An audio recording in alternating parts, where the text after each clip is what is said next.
Greetings. Elder Blacklight here.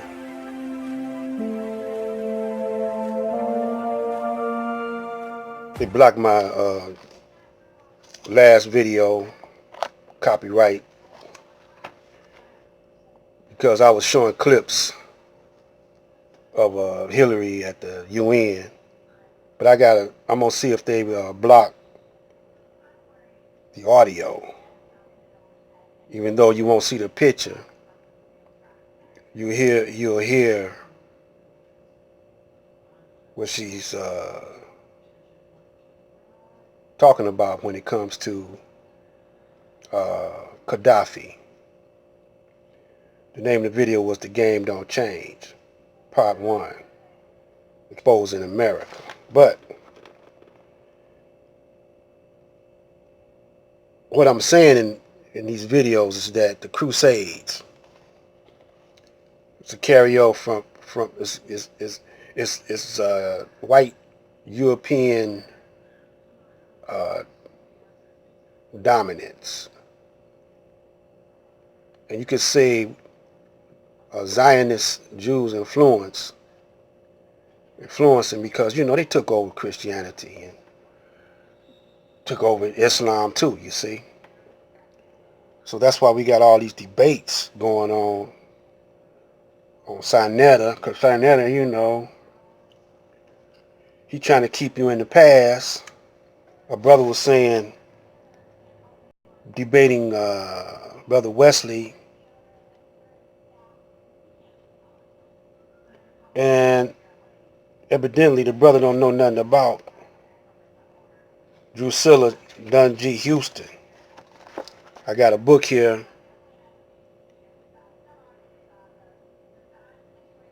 The Wonderful Ethiopians of the Ancient Kushite Empire. This book was published in 1926. Drusilla Dungy Houston, 1876-1941. She's a black woman, daughter of John William and Linda Taylor Dungy.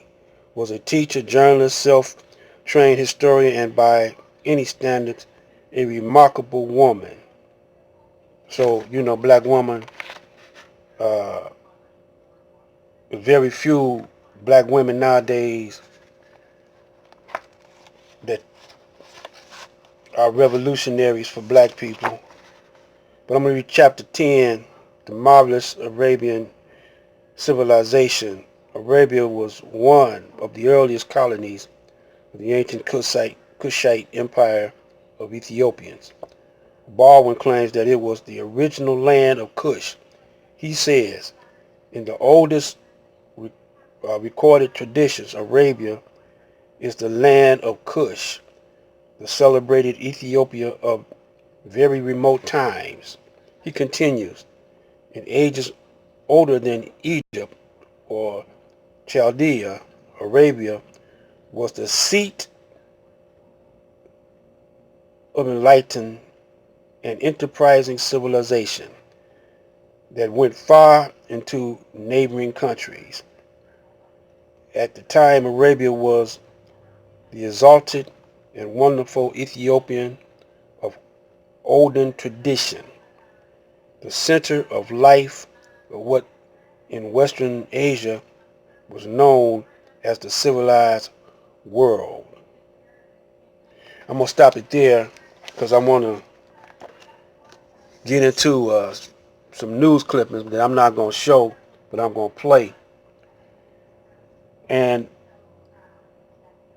my intentions is to show you where the Caucasians or the Semitic people, which means black, or mix, are occupying those areas that there were black people controlling. And when I go to the Supreme Lesson book, this is what Elijah Muhammad was saying all along. But The game don't change. We talking about on this clip, on this audio clip, the Afghanistan's fighting the Taliban. See, this is why I said in the last clip, the Jews took over and Islam is watered down because you got Muslims fighting Muslims. This why y'all got took over. See, too much infighting. But check this out.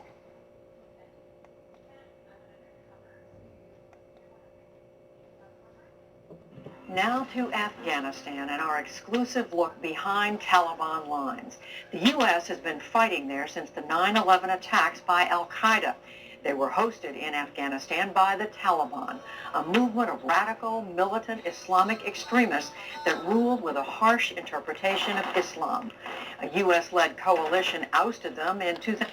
Now listen to that language. A radical Islam position. See, making Islam to be the bad guy. Now they still over there fighting.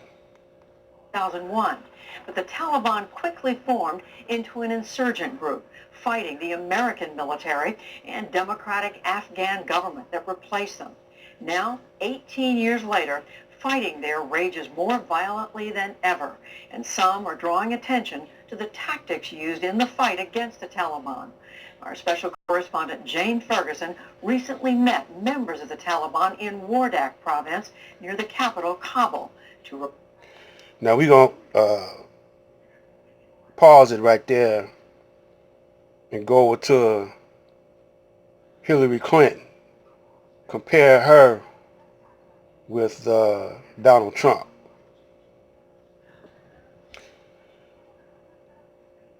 Now check this one out.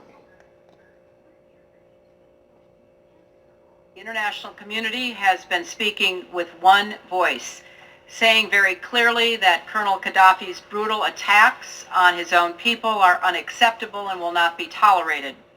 Gaddafi has lost the legitimacy to govern, and it is time for him to go without further violence or delay. Saturday's unanimous UN Security Council resolution was a significant beginning. It will impose an arms embargo on Libya, freeze the assets of key human rights violators and other members of the Gaddafi family, and refer the Libyan case to the International Criminal Court.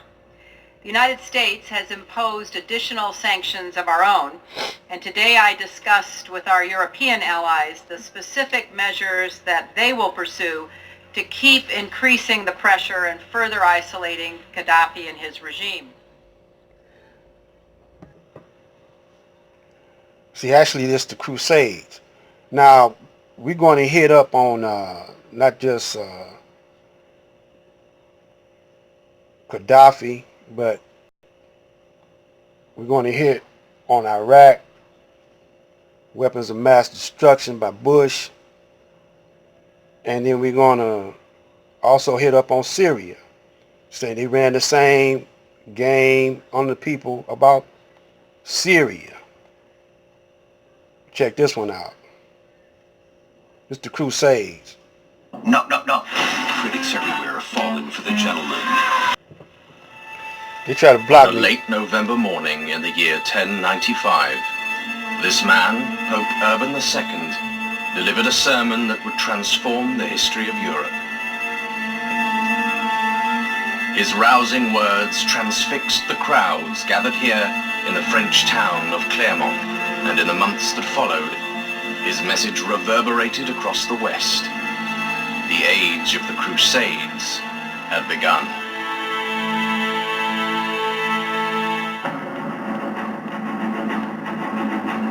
The Pope proclaimed a new holy war against Islam for control of the most hallowed site in the Christian cosmos, the sacred city of Jerusalem.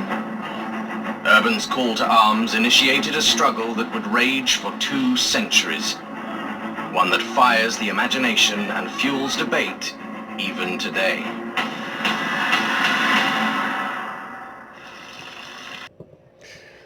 Now, the game don't change. It's been happening. We still in the Crusades.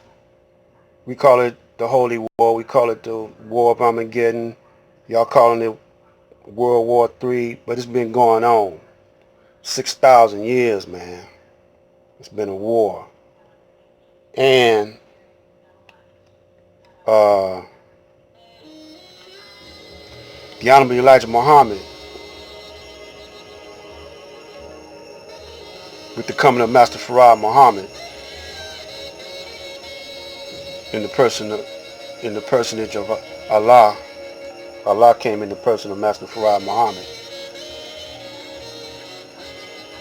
He was trying to explain this to us. Now, I noticed something recently, in recent times, that the real message of the Honorable Elijah Muhammad is not getting to the people. The real true message. Not only did he demonstrate the words of truth to us, he demonstrated it in actions by building an economic system in the inner city, employing his people, educating his people, because he had his own school system. And now, when you turn on Sinetta and Young Pharaoh, they don't want to talk about what really needs to be talked about. So they keep you back in these debates in the past. I go in the past, but I'm comparing what's happening then to now. Stay tuned.